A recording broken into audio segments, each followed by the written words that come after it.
The girl put her foot in the middle of the shelf, then she squeezed her calf, then she picks up a piece of cardboard from the floor, and slowly inserted it into the gap. Soon her foot was stuck in the cardboard, and then, the girl forced herself to endure the pain, pressing her right leg with both hands.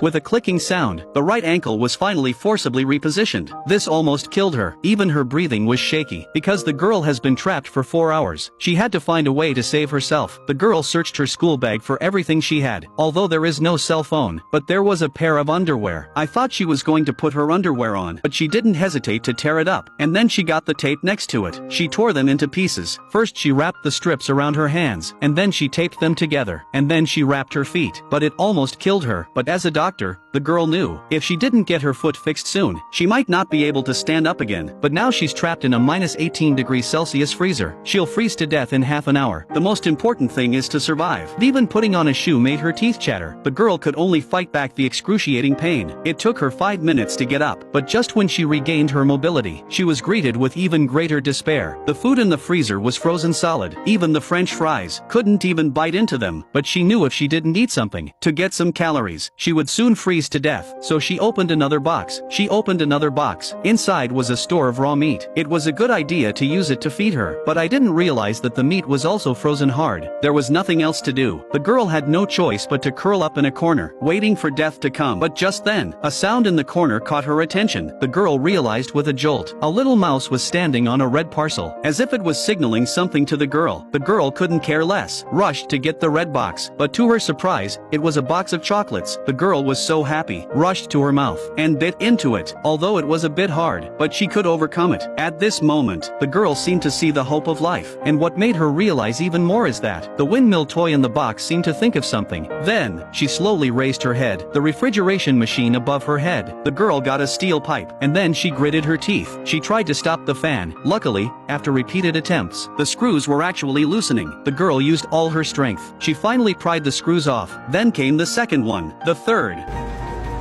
There's still the cooling fan left. As long as the fan is stuck in the night, I'm sure we'll survive. The girl gripped the pipe. She gave it her best shot. Unexpectedly, the steel pipe was instantly bounced off. The pain that followed was excruciating. She almost lost her arm. On the other hand, the girl's family is also frantically looking for her. After work, she was handling the goods in the cold storage room, and the manager, who was on the phone, thought someone had forgotten to close the freezer door. The manager did not check. He just closed the door, and then turned off the light switch, and left on the phone. But by the time the girl realized it, it was too late. And now, the girl is left to fend for herself with a mouse. The temperature in the freezer is getting lower and lower. She's wearing only a short sleeve. She didn't know how much longer she could hold out. At that moment, she felt something in her backpack. In order to prevent her boyfriend from smoking, she grabbed his lighter to prevent him from smoking. The girl's eyes were moist at the corner of her eyes, because this flame is her only hope of survival. Her only hope of survival. She lit her college letter to keep her warm. For the future, life is more important. The girl felt the warmth that she hadn't felt in a long time. The girl realized that the air was getting thinner and thinner. The smoke is choking her. If she continues like this, she'll choke to death. The girl extinguished her only hope with her own hands. At that moment, a piece of debris in the fire attracted her attention. Looking at the igloo made of ice, the girl had an idea. So she braced herself for the fire, stacked the boxes on the shelves one by one. Soon, a simple hut was made. The girl dragged her stiff body into the igloo. Then she blocked the entrance. Though it's simple, she could keep her body warm. She hid in the small space. She lit a lighter. She used this little bit of heat to support herself. She hoped that she could hold on until the rescue team arrived. A decision that would cost her more than she bargained for.